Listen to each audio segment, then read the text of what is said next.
forecast looking amazing this week. I'm hoping what you're seeing is the little last bit of winter. Those ugly brown salted snowbanks are going through a major thaw, and hopefully that's it. Yeah, and it's this time of year that we love. You know, there's just that promise of good things to come. However, it is March. And it can change. And it can change like that at any time. But Frank was saying, from all looks of it, at least for the next foreseeable future, in terms of a major jump, because we've had snow in April. It's just like a light trace versus something like that. Kev, do you know that we have a little wee house parked outside? Yes. This is like the new thing. I think it's awfully cool. And you know what I was saying? Frank went through it a little bit earlier as well. Tiny house. And it's the big thing now, the little house. But I think there are a number of people who go to their apartment only to sleep or have a quick meal. I'm thinking about pilots, things like that. People who only come back, and if they're bachelors, bachelorettes, you know, they come back and they just want to sleep there and leave. So why wouldn't you get something like this instead? And less is more. And the smaller the house, it's like a purse. Yeah. The smaller your purse, the less crap you can stuff in it. And you realize you don't need all that stuff when you have to purge to fit in a house like that or carry a smaller purse, for example. So I dig it. I think it's a great, for carbon print, it's an amazing solution. Can I talk a little bit about negativity this morning? Oh, yes, let's. Wow. You know what? And most 99% of people who we deal with are kind and positive. But then there's people who just all they want to do is bitch and complain. Right. And you go back and you look at their Twitter accounts too, and it's nothing but complaining. Folks, let me give you a friendly piece of advice. All that negativity is toxic. Yeah. And if you're just going to constantly complain about, if you have things to complain about, every it's once okay. in a while. Once in a while, that's fine.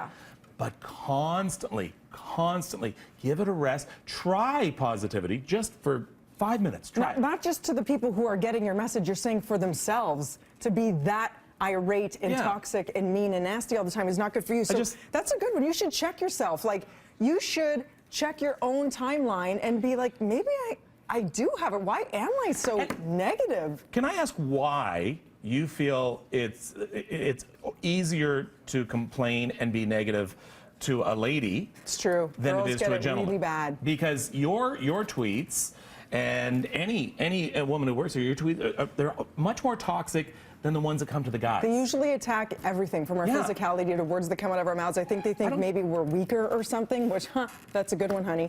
But I find she also, can take me, honestly. 98%, I'm going to say the same thing, Kev, is love. And then you're right. When you do get those trolls, that's what the block button's for. However, we do take criticism. We don't block you just because you're being critical. If you're legitimately not liking a story or something that we said, we welcome that. It's when you're nasty troll, just to be a nasty troll, then you get the big old block button. So here's this Jeff Emrin, or I don't know. Oh, we're gonna what a waste of money and time. Get your low-budget television out of here. Block. Wow. See, why? People like that, why are you? I bet you're watching us right now. So there's this thing called a remote control. You have control over that remote, and you can just change the channel.